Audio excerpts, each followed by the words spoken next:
There were months and months. The last year before I got my green card was one of the hardest of my life. Like straight up. It was absolutely horrible because I felt that wall. I was pounding my head against that limit again and again and again. With the podcast, with the fact I couldn't make more money at Dell to like produce this show and just have somebody else manage it. I didn't know, like after 3 years of podcast and not making any money, you get a little tired. You're like, why am I doing this? What does this even get me?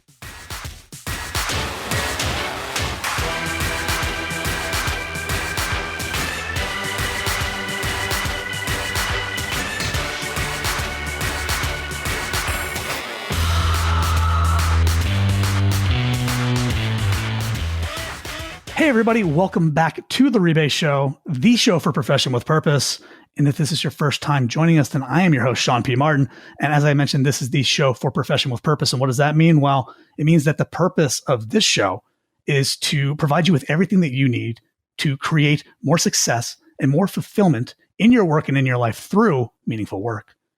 And today, we're about to jump into a conversation that I have a feeling is going to be really eye-opening for a lot of people and also really illustrative of just all the different options that you may have in your career and in your life. And I am extremely honored to have a friend of mine joining us today, somebody who has taught me a lot, somebody who's been a friend over many, many years, somebody who I've been able to look up to, and somebody who's really paved his own path, carved his own path in his career. And you know, we talk a lot on the show about unconventional paths and an unconventional path to get to where they are today. And so without further ado, I would like to bring on the managing partner at Fireshow Media, a company that helps entrepreneurs and service professionals grow a bigger network and build both authority and trust in their target market through the use of video. And they have a ton of different offerings and micro conferences that I've attended, summits, online communities, targeted accelerator programs. They do online training. They do done-for-you services as an agency. And the founder and managing partner at Fireshow Media, Moby Hayat, is somebody who I'm also grateful and proud to call a friend. So Moby Hayat, welcome to the Rebase Show. How are you doing today, my friend? What up, dude? I am great. I'm glad we could make this happen. Thank you for the dope intro, by the way. Thank you. Thank you. And you're welcome. I do what I can. I would be lying if I said that I was, witty and very short and to the point. Being verbose and long-witted is sort of my thing. So, but yeah, how are things going over at Fireshow Media right now? Good, man. It feels like there's points in your life where like it feels like a transition time, and I realized all my life feels like a transition time. Everything's changing all the time. So it's good. It's always changing. And I'm having fun. Ups and downs of entrepreneurship. Having fun, wanting to hit my head against the wall sometime, but worth it. I can certainly relate to a lot of that, especially the hitting the head on hard surfaces part of that. Well, Moby, I don't want to detract from what Fireshow Media does and the services, the amazing real gifts that you provide to people. But I do want to make sure that our audience understands, one of the things that I found so fascinating about your journey and your story is that Fireshow Media has only been in existence for, a handful of years. And you've only been really working full time at this for a handful of years. And your journey really started a long time ago. And, I mentioned before we started recording that one of the things I'm so interested in chatting with you about is for 9+ years, is that correct? It was essentially illegal for you to pursue entrepreneurship. And I want folks to understand why that is. Not because entrepreneurship to you was, slinging dope or something like that, right? It's a part of immigrating to this country and coming to the United States as somebody who wasn't born in the United States. And so tell us a little bit about where are you from and what brought you to the US initially? And, about when, what was the timeline on that? Yeah, absolutely, man. I moved to the US in 2010 for college. I was like, okay, well, I guess I don't know what to do with my life. I will go to the US and get an education. And I came here. I was horrible in college. Absolutely, I didn't know what to do with my life. Took economics. I slept through a bunch of classes. I failed classes. And, there was very hard to find a sense of competence for me in college. Like, that sounds like a very American college experience, by the way, but continue. yes, exactly. Like, it's very hard in college, unless you're really good at studying, to find a place or a thing that you feel like I am being competent in this. But somewhere in it, I found this organization called 3 Day Startup, and they just help you, build on ideas over a weekend. And it was a great experience. And I realized regardless of what my academic performance says, I can still build something that people can enjoy as a business, right? And I was like 21, 22. I was like, I'm going to start a business. So I'm in college. I want to start a business. And I have this idea of helping college kids, high school kids with their college essays. I was like, that's a big market. Let me do that. I make a website. I learned how to make a website over a summer. I'm super excited. The summer ends. I start going to school. I'm like, I'm going to launch this thing. Woohoo! And then I go to the international office at UT and say, hey, by the way, I just want you to know, I'm starting this business just to let you know. And they're like, whoa, whoa, whoa, whoa, whoa. You cannot start a business in the US. If you make $1 outside of school and it's not approved by the government, you're going to be kicked out of the country. And the only way you can get a dollar outside of school right now while you're on a student visa in the US is through an internship. And no, you can't intern for yourself. Sorry. They squashed that before you even asked the question. Yeah, exactly. Like, oh, you can't do it. And I was like, oh, God. Okay, then I'll just make it for free. So I made it for free. And that got me on the idea of using tech to build products that people can enjoy.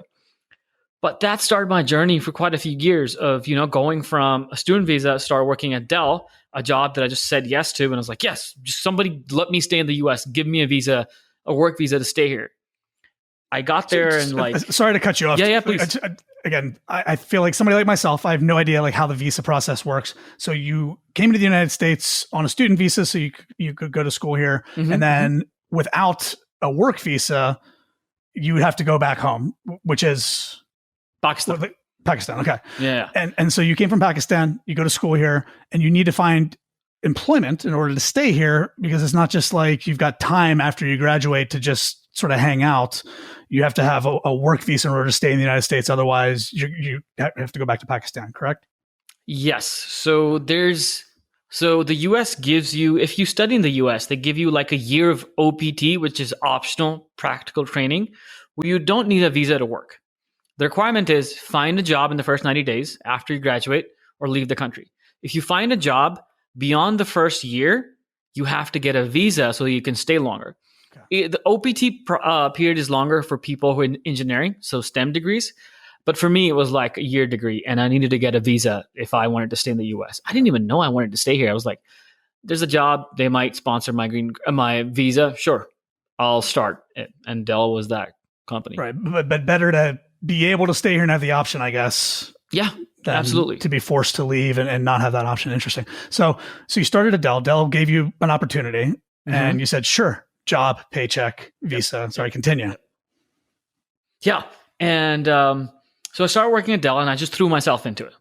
I really was doing SharePoint stuff, IT, presentations, stuff like project management stuff.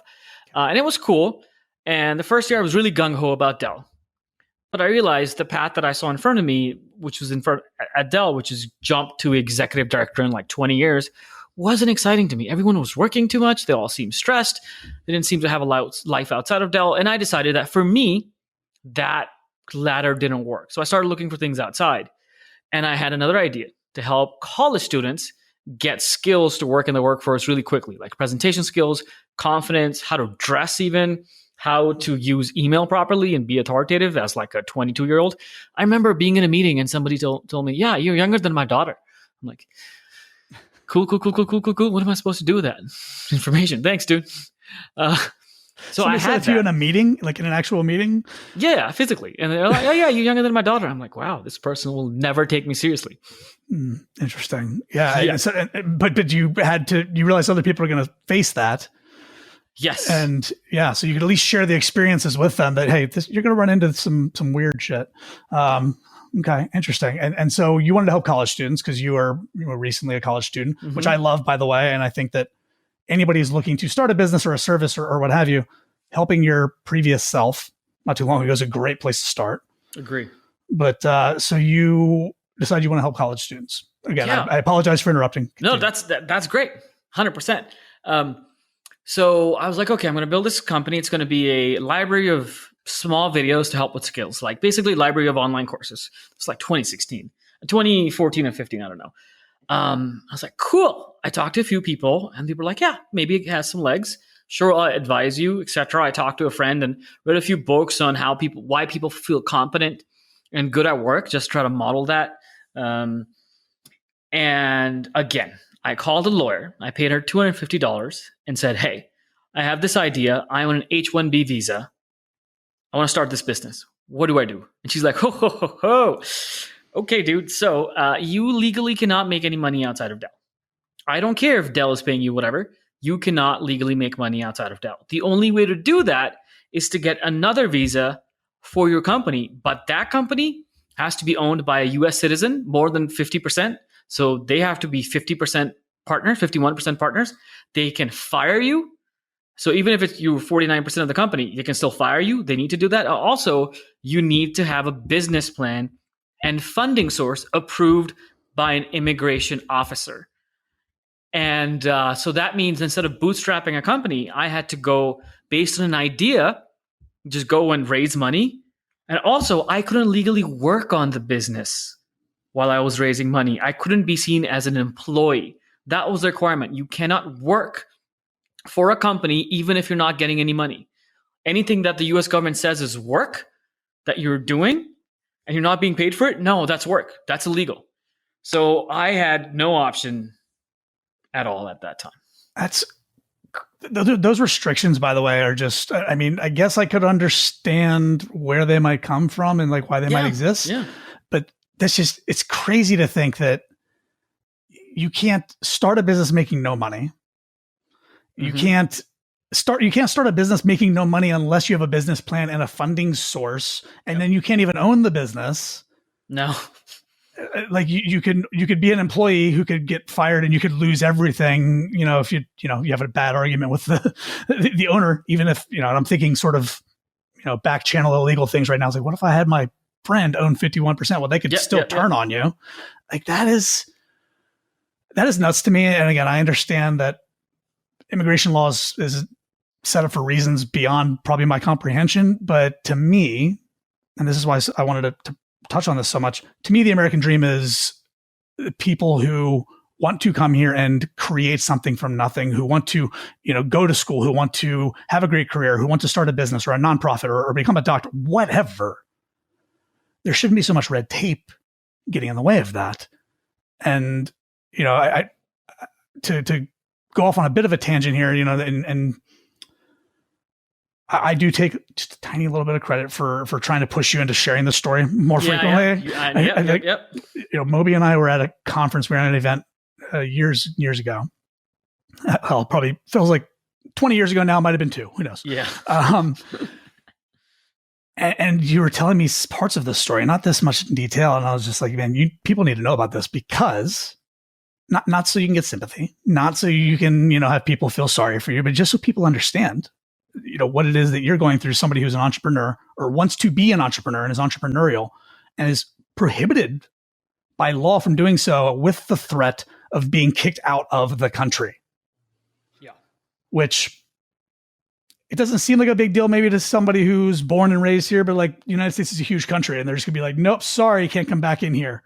Right. So it's crazy to me. And so again, I'm just going to stop apologizing for interrupting because it's going to happen. So you wanted to start this business. You couldn't even work on the business or be seen doing something that's considered work, even if it's not producing revenue, which I don't know how many people here do work that doesn't produce revenue. But like, that's a crazy restriction. So what did you do next? Yeah. So I basically went on a partying binge for 2 months. That's what I did first, but maybe 2 weeks, 2 months. I can't remember, but I was still at Dell and I was making chicken one day in my kitchen, like a Tuesday, Wednesday night, and was listening to Tim Ferriss. I just got onto podcast like 2016, mid 2016. And I was listening to him and I was listening to his first episode and he was horrible on it. He would say ums and uhs. He didn't have a lot of sound quality. He got drunk in the middle. Yeah. And I loved it. I was like, this is so dope. Oh my God. And I thought, wait, that's content. You can make content for the sake of content and actually say, oh, I'm not going to be paid for this, and make that expectation. And the US government cannot legally kick you out of the country for making content, because for the majority of content creators, they don't make money for it. Especially at that time, only certain influencers did. So I was like, Right. I'm going to start a podcast. And that's what I did. I was like, I can't start a business, but I can learn how and do my homework. So I'm going to connect with investors, meet people who've done what I want to do, and just maybe build a personal brand at that time. And so I launched it in 45 days. Got a bunch of equipment, interviewed 3 people twice for 2 episodes, and 2 episodes each, and just launched it at the startup crawl. So I launched it like a startup. I wanted to make a big deal. And really that consumed my life, like learning about people, learning about content.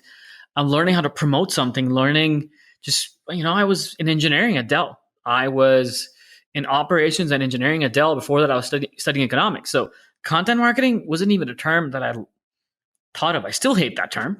Right. But yeah.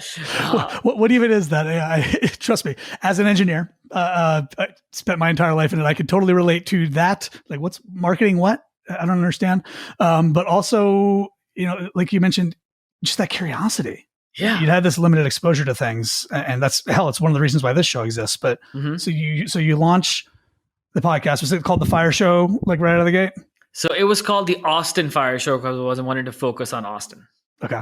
Yeah. And so you launched this in a month and a half, and yeah, I launched it. And, I recruited like 5 of my friends to come up with me at a table so that we looked like a real company. And I remember somebody that I knew existed, David Altonian, who's like this now Dean of Entrepreneurship at St. Ed's. At that time, I was a board member at 3-Day Startup. He walked up to me and I knew who he was. And I saw him walking because he was a big deal in the entrepreneurship thing. And I was like, hey, David. He looked at me and I was like, hey, I want to interview you. What for? For this podcast I'm doing. I'm starting a podcast. He's like, how do you make money? And I was like, oh, I legally can't. And he laughed and I told him a story, and he's one of my biggest mentors. And I remember just being in that moment and saying, yeah, it feels like I'm doing something. Even though I legally couldn't make any money out of it, I was still putting myself out there in the world. And it was great. I really enjoyed it. There was some joy in building something and saying, here we go. Let's see how it goes. And that to me, it was a mix of joy and feeling of competence and also excitement, like something so big and grand that I'd never done before. Let's go after it and see what happens without even a solid plan. I was like, let's go for it.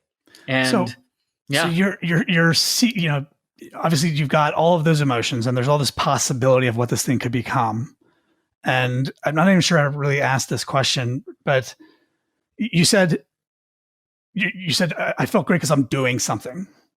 Mm-hmm. What do you think that meant to you at the time? Like doing something, was it motion? Was it momentum? Was it, potentially building something because, I have felt the same feeling. And sometimes you feel like you're doing something when you're just busy.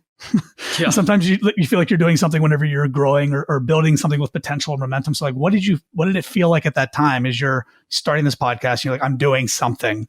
Yeah. Even though I can't be paid for it. What did it feel like? It felt like what I had felt like in college when I discovered I could run a student organization really well and fundraise money and network. It was the first seed of competence that I found in the US, straight up. That was it. People. And I found that at Dell for a while, but I let it go. But this thing felt like there were no rules. I was making things up and I was not doing a horrible job. It was exciting. It was new. There weren't structures around it that I had to earn by someone else's approval. Like for Dell, I knew there was somebody at Dell who I was close friends with. He had been at Dell for 12 years and still not manager because the requirement was like 12, 15 years. And they were like, oh, you're not experienced enough. And this was me interviewing some of the biggest names in Austin entrepreneurship without a shred of real authority behind my name. I was like, This is great. This is the third door. This is how I get in front of people. And, I got to the mayor in like 29 episodes within a year. I was like, why is he talking to me? I don't have anything really. Why are they paying attention to me? But I found this thing, which was I could just get people's attention that would never give me their time Be like, hey, I have a podcast. Can I ask you questions? They're like, yeah, hell yeah. Yeah. It's amazing. And it's such a startup mindset too of, how do I not shortcut this for the sake of shortcutting it, but like, is there a better path to authority or trust or access than, like you said, 12 to 15 years and you're still not a middle manager, at a big company. So it's kind of like, how do you cut through the BS, which I really, really love.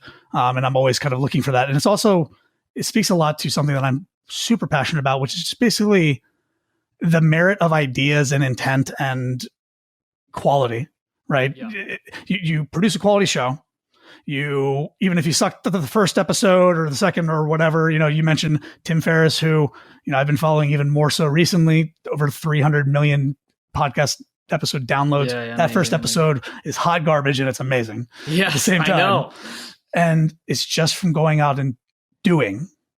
Yeah. So that makes a lot of sense when you say it felt like you were doing something, like you were going out there and you could see that momentum. I want to ask you a little before we potentially move on here. What do you think went well, or what do you think, again, not really sure how to ask this question.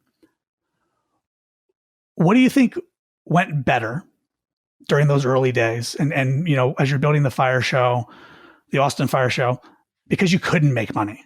Do you feel like, looking back, there were advantages to the fact that you weren't trying to monetize this thing right out of the gate? And I asked that question because a lot of folks listening, and even myself, we're looking at a side hustle or starting a business or, looking for a second job or a gig economy thing or whatnot to make extra money. And that's often a driving factor. And when you don't focus on the money, you learn a lot of different things.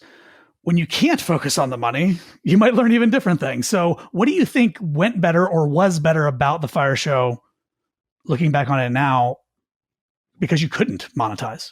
Mm-hmm. I felt that there was in the start, I didn't feel any pressure to make this something that I didn't need to be.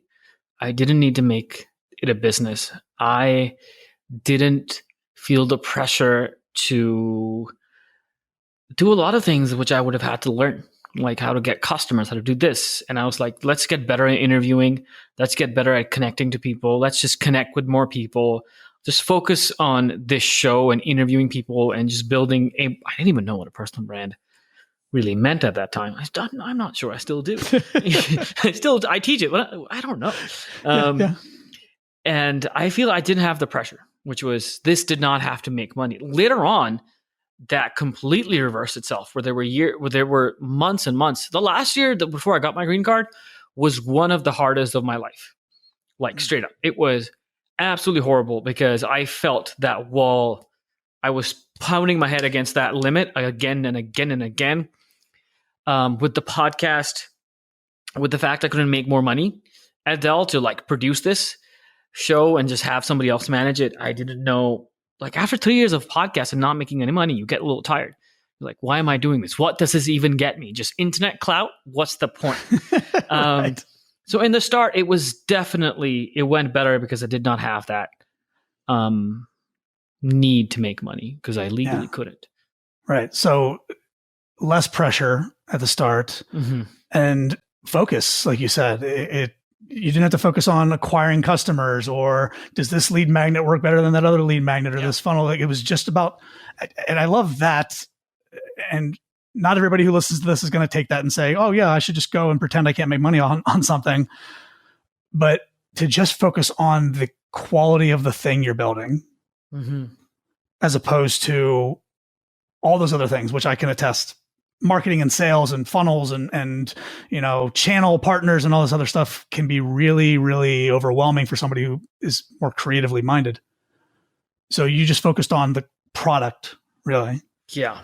And to your point, you've gone through that time as an entrepreneur, and I've gone through that time and sometimes still do, where you're like, well, how am I going to pay the next 3 months of rent? And it's on the back of your mind, you have faith that you can still, in the long run, make things work. But that other pressure of, like, especially if you have someone to support, getting that money in, that just stops your creativity. And you are just looking for that boom, boom, boom. Someone give me something here so I can sell that. And that kind of, for lack of a better word, desperation creates a different mindset completely. Yeah. And that's very difficult to go through. It really is. And like you said, it completely shuts down your creativity. It's so funny. My Chrome plugin, when I open a new tab, said something, it's got little quotes every day. Oh, yeah. And literally today's is something to the effect of, fear leads to self-doubt, which is a killer of creativity. And to your point, and yes, I've definitely been through this. I mean, I went through what a lot of people who listen to the show don't know. Like, I went through a period for about 3 months a couple of years ago where I was essentially homeless. Like, I didn't have a mailing address, sleeping on couches, slept in my car a couple of times. Right. That feeling of not living up to previous standards that you had, paying rent, paying bills, you know, especially if you have other people who are relying on you, is crippling. And in a startup world or in a startup mindset, you can't let your creativity be completely crippled. Otherwise, you know, what are you left with? So that's really, really valuable. Thank you for sharing that. I don't know. I'm trying to motivate folks, and I want to make sure that folks are motivated to create new things and start new things, but I want them to start them for the right reasons. And for you, it sounds like this podcast was kind of exploratory, even if maybe at the time it was just more like, here's something I can do. Yeah, it was definitely exploration. And I realize I get bored really easily, which is probably the case for a lot more people. So I will learn something and then try to outsource it or automate it or do as less of it as possible. This existed then. It exists in my business right now. And so I tried new things, which I follow my dopamine, which is something. And so I started doing, live streams and this kind of Instagram, that kind of Instagram. I wanted to do a panel. There was a company that I was heavily involved with for a year and a half, Media Tech Ventures, where I was just, trying to build that media company, just helping them out for free. I was helping people win, I helped companies win $770,000 without making any money. And it was just this start. How did you help those companies do that? Sorry. Yeah. How did I? Yes. How did you help companies make $770,000? Yeah. So win pitch competition. So with 3 Day Startup, where one of the biggest things was pitching. And one of my biggest fears in the world was public speaking. Holy crap. The idea of speaking in public was terrifying to me. Like more than death. I'd rather die. And while I was doing the podcast, when I started, I was like, I need to get better at this thing because this fear is holding me back. I was reading Dune at that time, and there's one quote which is, "Fear is the mind killer," and I love that. And fear is the literal death which repeats itself, something like that. I'm sorry for somebody who's listening. It's all good. We'll put it in the show notes in the right quotation. It'll be fine. Yeah. And so I took 12 months of improv, 6 months of Toastmasters to get better at this. And I completely forgot where I started this video. Yes. So pitch competitions. Yeah. Pitch competitions. Yes. So just learning communication, learning how to be more confident and helping people through it. I was really able to, what I can really do is dissect a brand's message super well and throw it back to people. I know what works on stage now. I know what people are looking for. So I could cut stories and I really help them figure out, okay, this is your actual message. This is how you say it in 45 seconds. And both those companies, they won 3 competitions in total, 2 for $360K each and 1 for $50K. So I just basically sat down with them for 20 hours over 2 weeks before their pitch and said, these are the exact words you will say. Nothing else. And those are both 60-second pitches, by the way. That's it. Yeah. But that's crazy too. And again, I don't know that I've always been money-minded, but it has been a significant factor in my life. And I think about how much time would I spend doing this, something like you just described, without thinking about a payday, let alone expecting one or this or that. But you had that restriction, which I'm not about to say that it's a gift to you, but it allowed you to explore freely. And I keep harping on that because I hope folks that are listening and watching realize that you can explore things without immediately looking for the financial return. And what I'm hoping that you get into now is, now with, Fire Show Media, which is the company that sprang from the podcast, you've taken kind of a route of serving again your previous self to a degree. And so tell me a little bit about why'd you start Fire Show Media? Actually, we might as well conclude the story. Did you ever get your green card? I did. In July 2019, I got my green card. And what's weird about that is I was waiting on this thing for so long. And I, mailed a story about it and people knew. It was such a big deal. And I was very happy. But we imagine that there's going to be this one thing that we get that's going to change everything. And a week later, I was like, fuck, I'm so miserable. What is happening? And it was like this desperation to get out of Dell and actually start my business because I got my green card 29, 28. So it was like this, I felt like I was behind and people were starting this business at 24.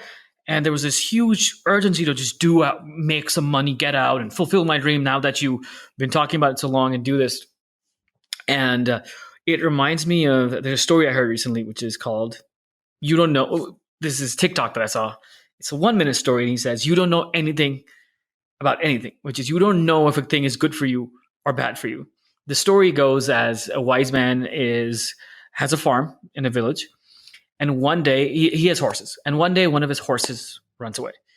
All the village people come and say, wow, that's horrible. Like your horse ran away. And he said, maybe.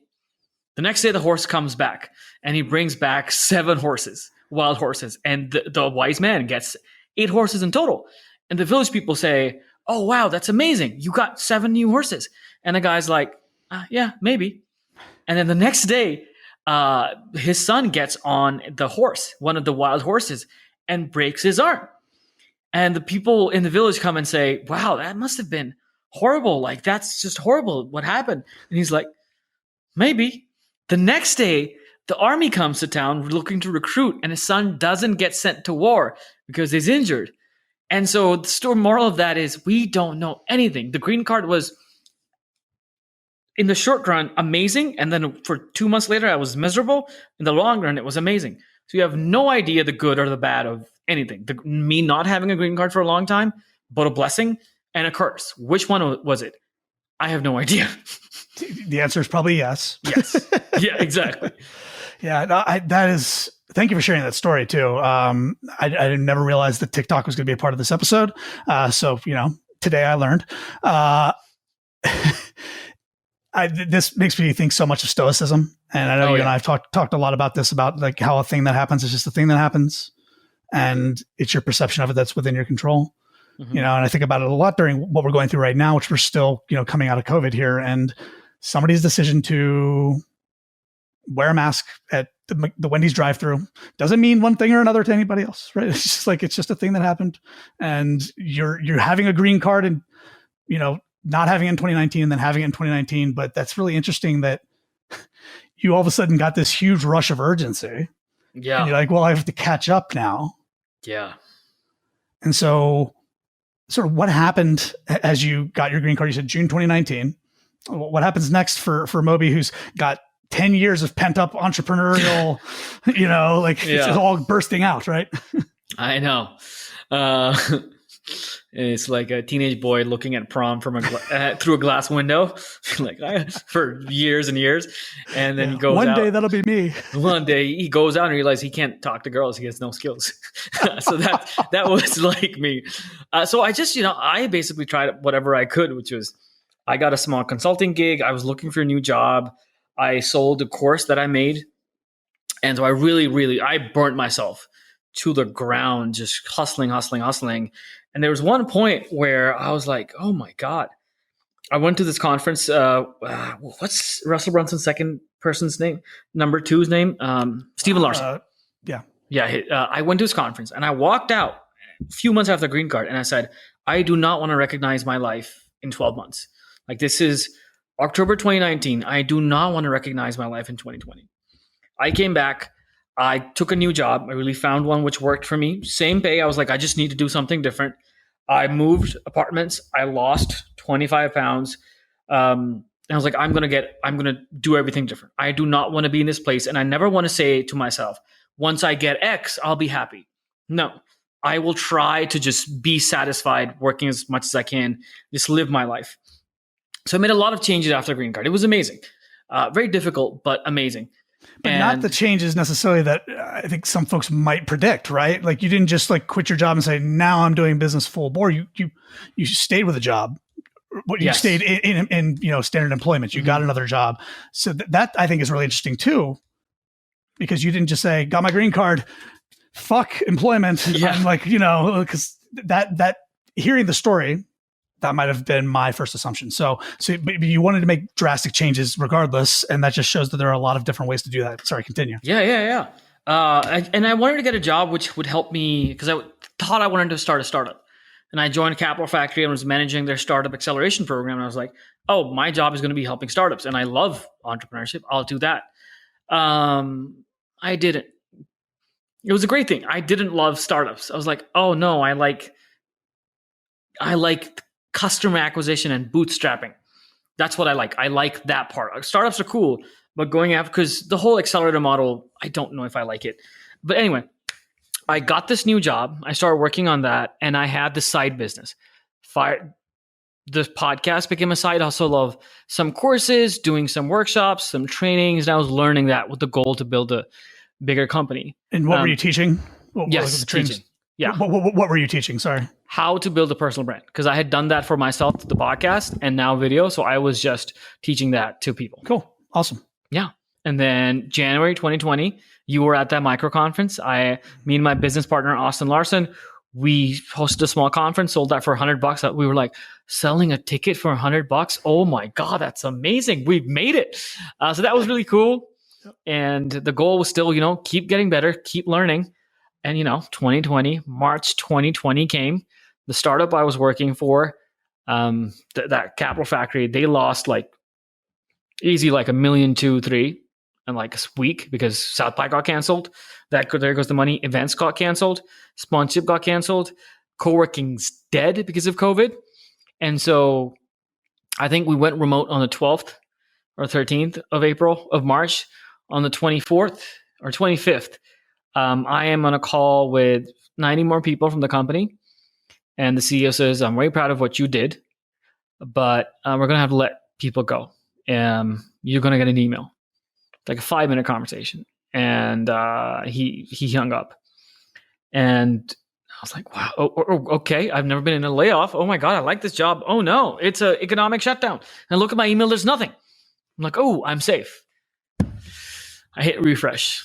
And there's that email saying, sorry, your position has been furloughed as of March 2020, 24, et cetera, et cetera. Expect this. And I was like, shock. And then I think I looked at my finances, said, walked to the apartment building and said, I don't know if I'll be able to pay my rent. Let's see what happens. Came back, cried, and then made a video about it and took a day, told a few people. And the next day I posted about it on social media. I was like, what do I do with my life? I need a job, I think. And that's when the decision to actually, I was like, well, I've got a month of severance. I've got some savings. People are screwed. Why don't I just host an online conference to help people during this time of how to sell online? And I talked to my business partner, and I was on the phone with 120 people for the next 3 weeks, 140 people, just calls. If you look at my calendar during those weeks, it was just me talking to people, getting sponsorship. And, in 5 weeks, we hosted a virtual conference with 80 people and 80 people, 80 plus speakers, 80 plus sessions. Yeah. 60 sessions, 4 days. And it was amazing. And after that, I took a month off, and I looked at my life and said, what do I like doing? What do I want to do with my life? I have this opportunity. Yes, I don't have any money. But I realized I just my life was simple. I wanted to make things, digital products. I wanted to help some people and meet them and, help them. And I wanted to live my life. I wanted to work out. I wanted to see my friends. What should I do? And I was like, I don't want to work a job again.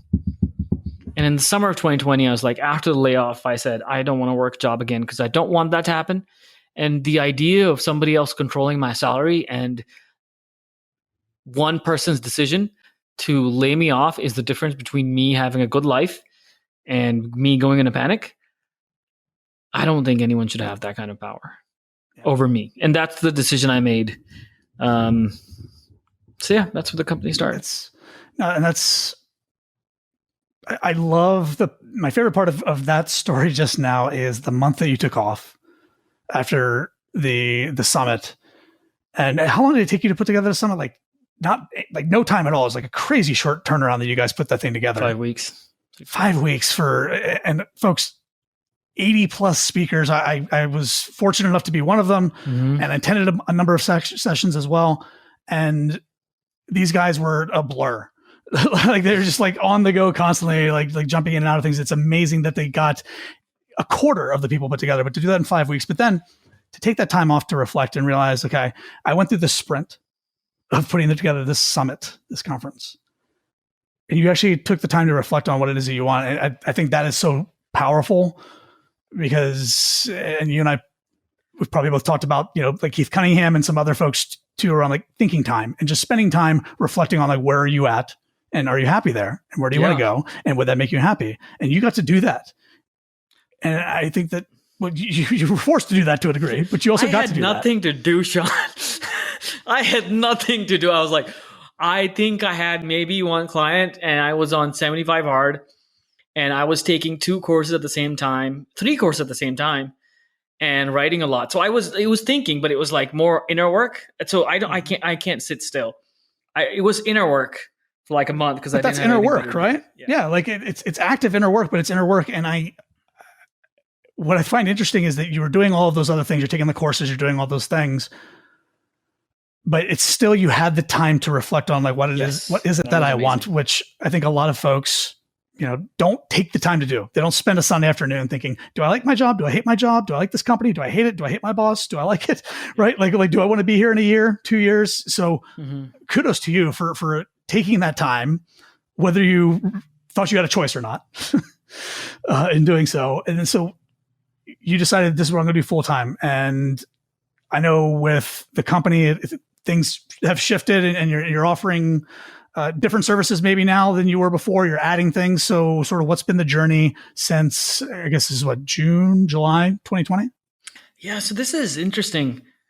So at that time, what I wanted to do was help people get on video. I was like, I'm good at that. And it started off as a coaching play. I was like, I'm going to find some people. I'm going to charge them an hour. I think at that time it was like 125 an hour. Like, I'm going to do that. And they're going to pay me per hour and I can get this. And I was doing the math. But I realized, and this is why coaching gets a bad rep. I had extreme passion for it. I wanted to help people, but I didn't really have a process to take them from A to B. I could sit across them and they could pay me money and I would be like a therapist who wants to help and wants to, but doesn't know how to.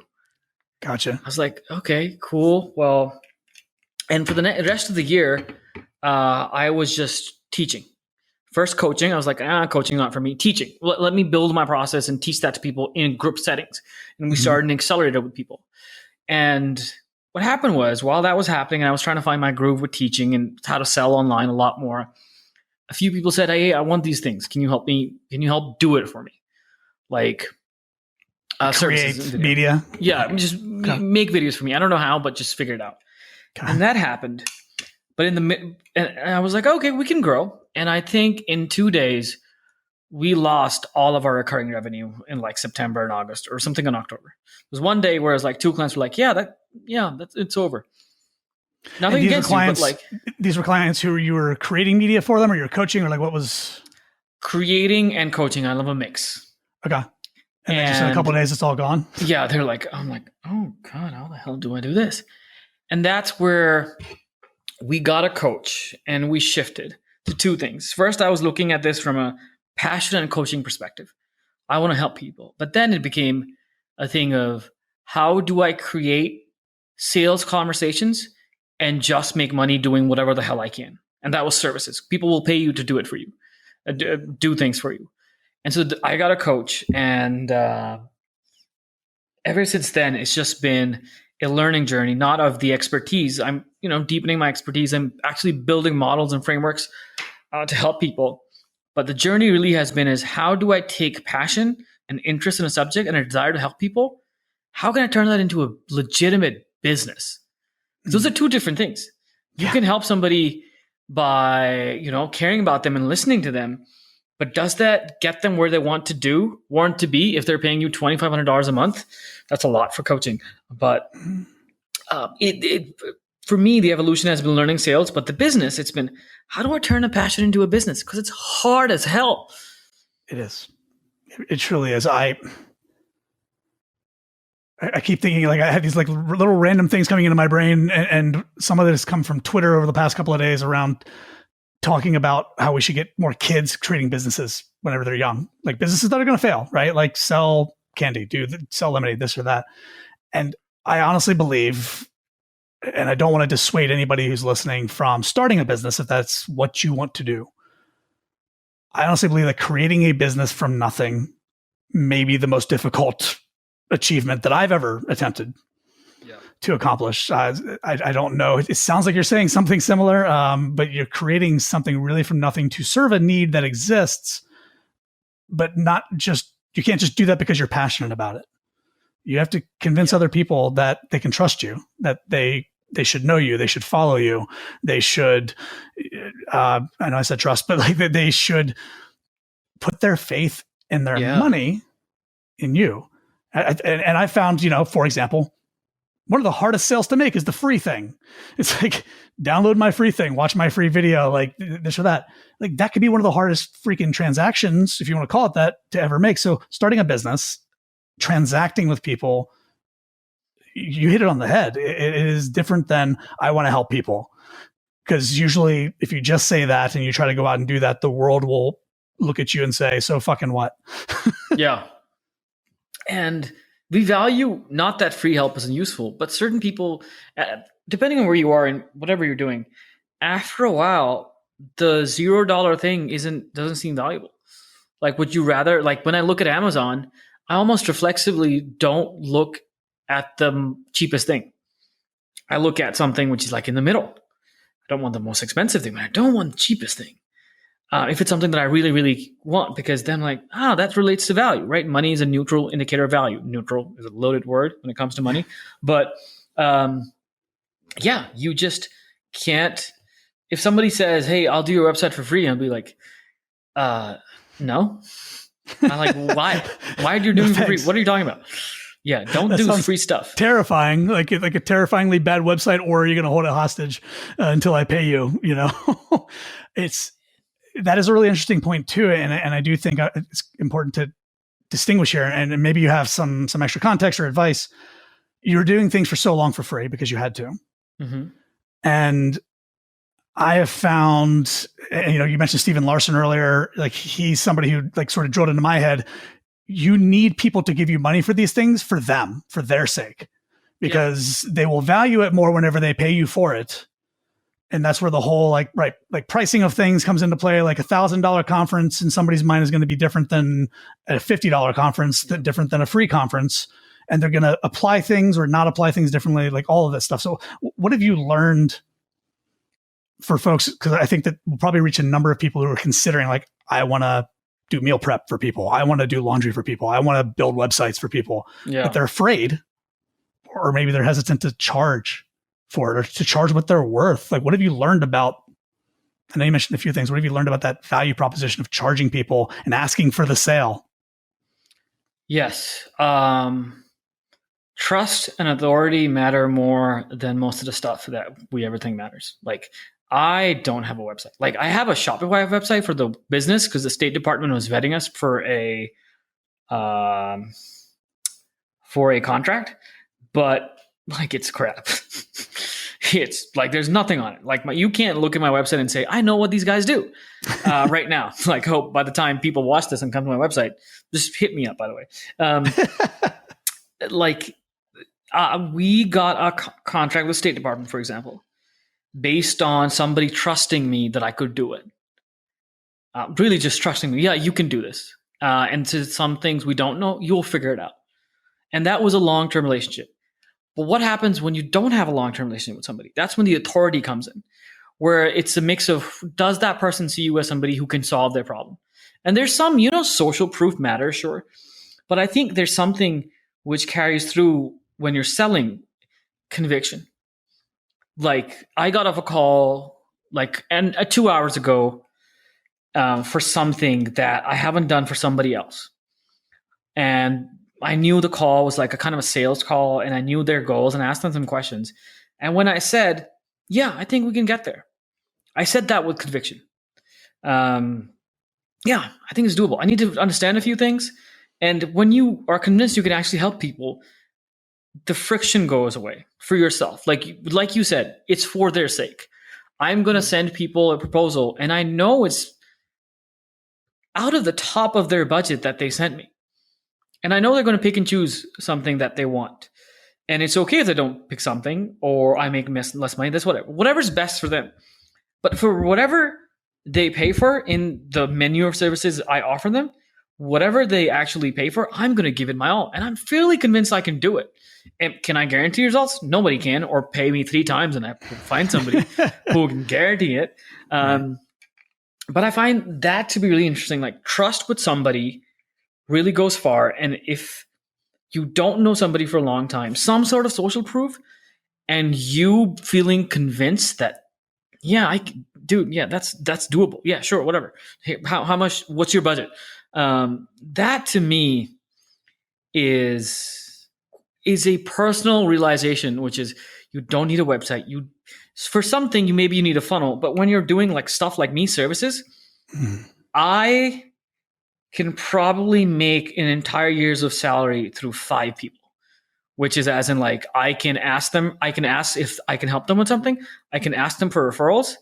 And one client might end up being worth $15,000 over a year, or $50,000 over like 2 years. And I have no idea. And will I need a website for that? No. So I find that, authority, the second, and the first one, trust. These go much further in business than I ever thought possible. Yeah, that's really powerful. And I almost feel bad for even adding on to that, because that could have been a great just conclusion to our episode. No, you're good. Authority and trust. And you, like you said, conviction. And that's where you're giving me a lot to think about right now. I've got an upcoming series of episodes that I want to do on helping folks start a service business. Mm-hmm. Not one that's going to take them forever and then last for the rest of their life, but like prove to yourself that you could do somebody else's laundry and make money. Right? If that's what you want to do, right? Like having conviction that I do really good laundry and I'm going to do that for somebody else and make $10 a week doing that, like just to kind of prove it out. That conviction kind of ties this whole conversation together, because you've done these things for so many years without expecting to get paid for it, knowing you couldn't. And you kept building upon and building upon and building upon that foundation. So that's really, really, I think that's a beautiful way to sort of sum things up, as we're, I know we're running out of time here, is having skills that are transferable, recognizing where they're transferable, having trusted relationships. Mm-hmm. I think that's another thing that you've taught me over the years, is you don't have to market broadly to the world right out of the gate, right? Right out of the gate, you can just talk to those 5 people, like you said. And you could just build a business off of that. And then from there, now you have more trust, you have more authority, right? Yeah. And so what is Fire Show Media doing now? What are some of your service offerings, and how can folks get in touch with you and learn more from you, about you? Again, you've helped me a ton. I think, a conversation we had led to one of my favorite profanity laced videos that I ended up posting to like LinkedIn. And so like you're such a good catalyst for giving people this confidence, this authority, this trust, at least, in my experience. So where can folks find out more about you and about Fire Show Media? Yeah, I think if you are somebody who's an expert or selling a service and you need to sell that online, we're the best people. We're really good at that. I was going to say the best people. Yeah, we're the best people for it.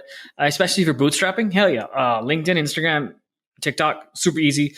If you need help with that or want to just reach out, I am Moby at thefireshow.com or at notthatmoby. And let's see if we can help. I don't do free strategy sessions. I just see if I can help. Hey, I can totally respect that. My time is of the utmost importance to me too. Free strategy sessions usually just turn into people wanting the advanced stuff for free. Yeah, exactly. So at Not That Moby, which I love that social media handle as an aside, and Moby at fireshowmedia.com. Is that correct? Yes. At the Fire Show? The Fire Show. No, thefireshow.com. At thefireshow.com. Yeah. Perfect. Well, excellent. Well, thank you so much for joining us today, Moby, Not That Moby. And yeah, for just sharing another perspective for people who are interested in maybe starting something of their own, but they're not really sure, should it be a business? Should it be something else? I'm a firm believer that everybody has creativity in them and they have this ability to create something else for the world, whether that's a service business, whether that is a podcast, it's a YouTube series, it's painting, whatever it is. Yeah. And if you are a small business, bootstrapping in particular, and you don't want to think as much or as hard about how do I get people to follow and like this on social media? How do I create good content? Definitely reach out to Moby at Fire Show Media. And until next time, folks, for the show about Profession with Purpose, the Rebase Show, I am your host, Sean, signing off. Cheers. Hey, it's Sean again. I know you thought that was the end of the episode, but just when you thought you were out, we pulled you back in. Just for a minute, though, with a few final reminders as we wrap up our time today. First, if you haven't already subscribed, what are you waiting for? By subscribing to the show, you'll get access to every amazing conversation and solo episode in the archives. Everything from the future of work, to going into the business of you, to dealing with stress when you're feeling overwhelmed, and you'll automatically get every new episode right when it gets released. And I don't need to tell you how to do this because you're a podcast listener and you're listening to this show, so you're obviously awesome. Now, if you are enjoying the show, then all I want for Christmas is your 5-star rating and review. And I've made it even easier for you to do so. Just tap the link in the show notes or go to ratethispodcast.com/rebase. Now, every new rating and review makes me feel like the popular girl in school. But more importantly, the podcasts with great reviews are the ones that get featured on podcast platforms. So more people will discover the show and we can continue to grow this movement of Profession with Purpose. And last but not least, if you enjoyed this episode, and if you're not driving right now or flying a helicopter or performing life or death surgery, then please screenshot the episode and tag me on Instagram at RebaseHQ. Doing just one of these things will absolutely make my day. If you do all three, well, let's just say I'll owe you a huge hug and a high five the next time I see you. I sincerely appreciate each and every one of you who's tuning into the show every week and who's joined the Profession with Purpose movement. Thank you so much for listening, and I'll see you next time.